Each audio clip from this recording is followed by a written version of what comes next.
దేశ రాజకీయాల్లో present 2 అంశాలైతే hot టాపిక్‌గా ఉన్నాయి.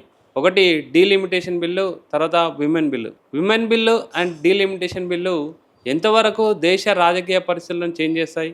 విమెన్ బిల్లు 33% ఎంతవరకు మహిళలకు ఉపయోగం? మాట్లాడదాం. మనతో పాటు బీజేపీ స్పోక్స్ పర్సన్ ప్రభా గౌడ్ గారు ఉన్నారు. హలో, చెప్పండి మేడం. ప్రజెంట్ విమెన్ బిల్లు పైన మీరేం చెప్తారు? ఇదొక చారిత్రాత్మక నిర్ణయం అండి అసలు. ఓకే. ఎందుకంటే మనం 1996 నుంచి చూడొచ్చు. దేవగౌడ్ గారు అప్పుడు పార్లమెంట్లో ప్రవేశపెట్టారు, అప్పుడు అవ్వలేదు. 1999 టైంలో కూడా ప్రవేశపెట్టారు మన అటల్ బిహారీ గారు వాజ్పేయి టైంలో. అప్పుడు కూడా ఏం చేశారంటే సభలో చాలామంది లీడర్స్ కానీ వ్యతిరేకం చేసి బిల్లు పేపర్లు కూడా చింపేయడం జరిగింది. ఆ తర్వాత నుంచి 2008, 2010 మన్మోహన్ సింగ్ యూపీఏ గవర్నమెంట్ వచ్చింది, రాజ్యసభలో ప్రవేశపెట్టారు, అప్పుడు ఆమోదం చేశారు. కానీ మళ్ళా 2010లో వీళ్ళందరూ మళ్ళీ గొడవ చేయడం వల్ల అది అక్కడికే ఆగిపోయింది.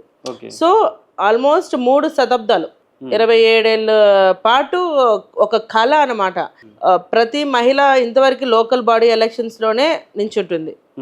సో ఇంకా అసెంబ్లీకి కానీ పార్లమెంట్కి కానీ వెళ్ళాలి, ప్రాతినిధ్యం వహించాలి. చుట్టుపక్కల ఉన్న సమస్యల్ని కొంతైనా మనం తగ్గించుకోవాలంటే మన వాయిస్ అనేది అసెంబ్లీలో కానీ పార్లమెంట్లో కానీ వినిపించాల్సిన అవసరం ఉంది, అంతేనా. సో ఈ రోజున మా మోడీ గారు ఒక మహిళా పక్షపాతం ఒక విధంగా చెప్పాలంటే ఆయన ఏం ఆలోచిస్తారంటే women development to women led development, అంటే మహిళలు అభివృద్ధి, మహిళల నేతృత్వంలోనే అభివృద్ధి అనే ఆలోచన చేసే మనిషి.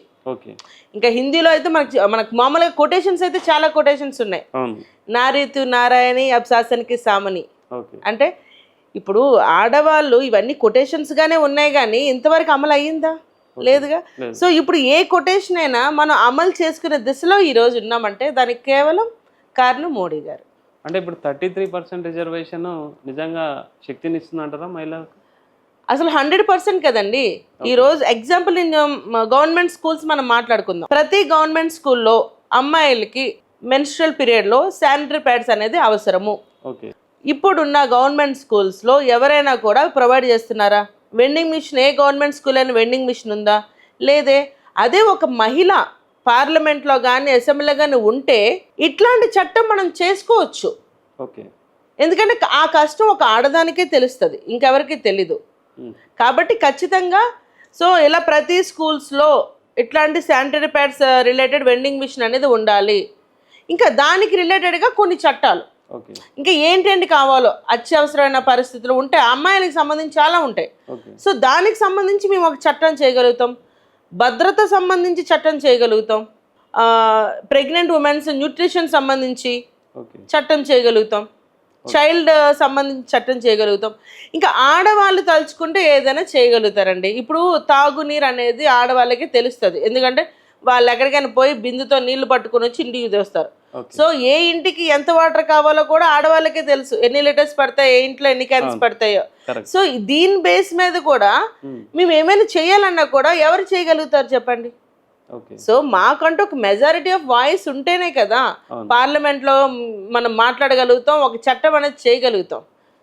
సో కాబట్టి మాకు ఖచ్చితంగా ఇది మాకు ఒక స్టెప్. ఇంకా ప్రతి ఒక్క మహిళకి, అంటే ఈవెన్ ఇద్దరే కాదు, ఈవెన్ కార్పొరేట్ సంస్థలో కానీ గవర్నమెంట్ ఆర్గనైజేషన్స్లో కానీ ఎంప్లాయ్మెంట్ మహిళలకి ఎంత పర్సెంటేజ్ ఇస్తున్నారు చెప్పండి.